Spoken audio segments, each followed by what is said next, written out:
অস্ত্র প্রতিযোগিতার মঞ্চে রাশিয়া যেন দাবার খেলায় হঠাৎ এক চাল চালল, যা দেখে প্রতিপক্ষ হতবাক।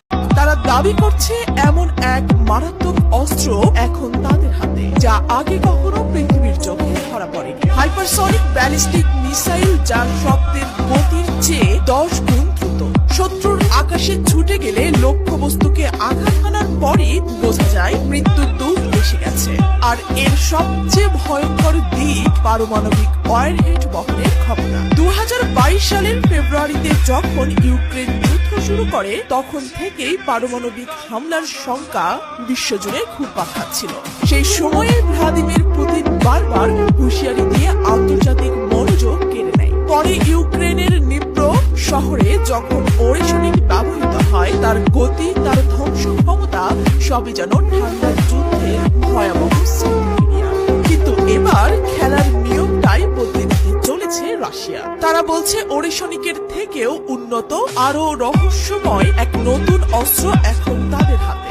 বিশেষজ্ঞরা বলছেন এই নতুন প্রযুক্তি কেবল ইউক্রেন যুদ্ধে নয়, পুরো বিশ্বের সামরিক ভারসাম্যে ঝড় তুলতে পারে। এমন গতি, এমন নির্ভুলতা, যা ন্যাটোর প্রতিরক্ষা ব্যবস্থাও ভেদ করতে পারে। পশ্চিমা সামরিক জোট তাই আগাম প্রস্তুতি। রাশিয়ার কাছাকাছি পারমাণবিক সাবমেরিন মোতায়েন করেছে যুক্তরাষ্ট্র। এই ঘটনার পরও চুপ ছিল রাশিয়া, তেমন কোনো প্রতিক্রিয়া দেখায়নি। এবার রাশিয়ার পক্ষ থেকে কৌশলী বার্তা দেয়া হয়েছে যুক্তরাষ্ট্রকে। পরবর্তী পদক্ষেপের জন্য প্রস্তুত থাকতে বলা হয়েছে রাশিয়ার পক্ষ থেকে। আর রাশিয়ার এমন প্রতিক্রিয়ায় আন্তর্জাতিক বিশ্লেষকরা নড়ে চড়ে বসেছেন। তারা বলছেন এমন প্রতিক্রিয়া রাশিয়া আর যুক্তরাষ্ট্রের সম্পর্কে আরো চরম উত্তেজনাকর পরিস্থিতির মধ্যে ফেলবে। এমনকি দুই শক্তিধর দেশের মধ্যে যুদ্ধ শুরুর ইঙ্গিত পাচ্ছেন বিশ্লেষকরা। এদিকে রাশিয়ার পররাষ্ট্র মন্ত্রণালয় স্বল্প ও মাঝারি পাল্লার পারমাণবিক ক্ষেপণাস্ত্র মোতায়েনের উপর দেওয়া স্থগিতাদেশ তুলে নেওয়ার ঘোষণা দিয়েছে।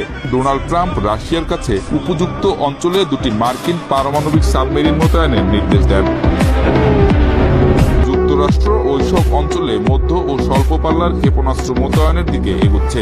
তাই রাশিয়ার পক্ষ থেকে এ ধরনের অস্ত্র মোতায়েন না করার একতরফা প্রতিশ্রুতি আর বহাল রাখার যৌক্তিকতা নেই।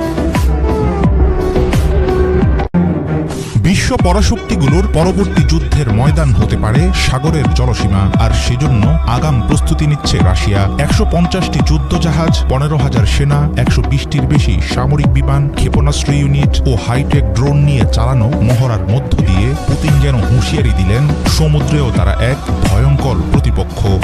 জলবায়ু পরিবর্তনের ফলে আর্কটিক অঞ্চলে উন্মোচিত হচ্ছে নতুন নতুন নৌপথ ও সম্পদের ভাণ্ডার। সেখানে আঞ্চলিক আধিপত্য বিস্তারের লড়াইয়ে এক ধাপ এগিয়ে থাকতে চায় রাশিয়া। সেই সঙ্গে একাধিক মহাসাগরে একযোগে অভিযান চালিয়ে মস্কো দেখাতে চায় যুক্তরাষ্ট্রের নেভাল সুপ্রিমেসি বা সামুদ্রিক আধিপত্য এখন আর অজেয় নয়, বরং আর্কটিক থেকে কাস্পিয়ান পর্যন্ত সমুদ্র পথে বেশ শক্তিশালী অবস্থানে আছে রাশিয়া। সাগরের নিয়ন্ত্রণের প্রশ্নে কেউ যেন রুশ বাহিনীকে অবমূল্যায়ন না করে দেয়া হচ্ছে সেরকম এক সতর্কবার্তা।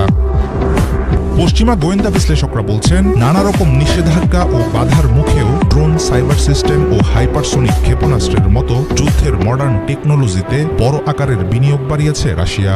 সামরিক ও অর্থনৈতিক চাপে থাকলেও নিজেদের অস্ত্র ভাণ্ডার ও মিলিটারি পাওয়ার উন্নত করে তুলতে চাইছে মস্কো। ইউক্রেন যুদ্ধকে কেন্দ্র করে পশ্চিমাদের জোটবদ্ধ প্রতিরোধ রাশিয়ার জন্য মাথা